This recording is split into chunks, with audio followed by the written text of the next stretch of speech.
Real world کے دیکھنے اور سننے والوں کو السلام علیکم۔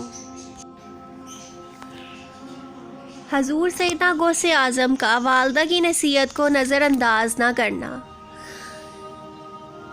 حضور سیدنا غوث اعظم 18 برس کی عمر میں والدہ ماجدہ کی اجازت سے مزید تعلیم کے لیے بغداد روانہ ہوئے۔ آپ رحمۃ اللہ علیہ فرماتے ہیں کہ جب میں بغداد کے لیے روانہ ہونے لگا تو والدہ ماجدہ نے مجھ سے فرمایا کہ تمہارے والد نے ترکے میں 80 دینار چھوڑے تھے، 40 دینار تمہارے بھائی کے لیے ہیں اور 40 دینار تمہارے لیے ہیں۔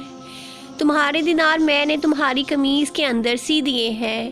میں نے والدہ ماجدہ سے نصیحت کی درخواست کی تو انہوں نے فرمایا، اللہ عز و جل کے احکامات کی پابندی کرنا، حرام سے پرہیز کرنا، تقدیر خداوندی پر راضی رہنا اور ہوا کیسے بھی حالات ہو جھوٹ نہ بولنا۔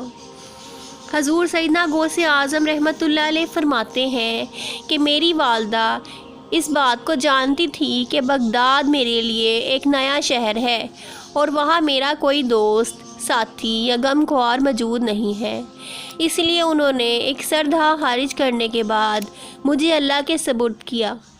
میں بغداد جانے کے لیے ایک قافلے میں شامل ہو گیا۔ جب یہ قافلہ شہر کی حدود سے باہر نکلا تو راستے میں 60 لٹیروں نے قافلوں پر حملہ کر دیا اور قافلے کا تمام مال و اسباب لوٹ لیا۔ لوٹ مار کے دوران ایک شخص میرے پاس آیا اور پوچھا، اے لڑکے، تیرے پاس کیا ہے؟ میں نے کہا، میرے پاس 40 دینار ہیں۔ وہ شخص میری بات کو مذاق سن کر آگے بڑھ گیا۔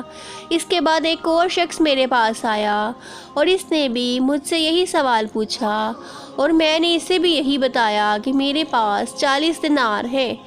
وہ بھی میری بات کا مذاق اڑا کر آگے بڑھ گیا۔ کچھ دیر بعد یہ دونوں لٹیرے اپنے سردار کے پاس گئے اور اسے میری بات بتائی۔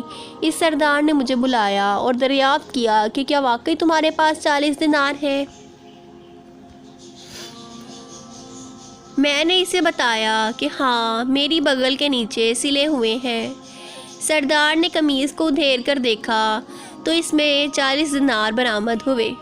وہ سردار حیران ہوا اور اس نے مجھ سے کہا کہ تم نے اسے راز کیوں نہ رکھا؟ تمہیں سچ بتانے کی کیا ضرورت تھی؟ میں نے جواب دیا، میری والدہ نے سفر پر نکلتے وقت اس بات کی نصیحت کی تھی کہ بیٹا، جیسے بھی حالات ہوں تم نے جھوٹ نہیں بولنا۔ لہٰذا جب مجھ سے پوچھا گیا کہ میرے پاس کیا ہے تو میں نے سچ سچ بتا دیا۔ حضور سیدنا غوث اعظم رحمۃ اللہ علیہ فرماتے ہیں کہ میری بات سن کر اس سردار کی آنکھوں میں آنسو آ گئے اور اس نے ایک آہ خارج کرتے ہوئے کہا کہ تم نے اپنی والدہ کا عہد نہیں توڑا اور ایک میں ہوں جو سالہ سال سے رب کے عہد کو توڑ رہا ہوں اور لوگوں کو لوٹ رہا ہوں۔ یہ کہہ کر وہ سردار میرے قدموں میں گر پڑا اور توبہ کرنے کے بعد تمام مال و اسباب قافلے والوں کو واپس کر دیا۔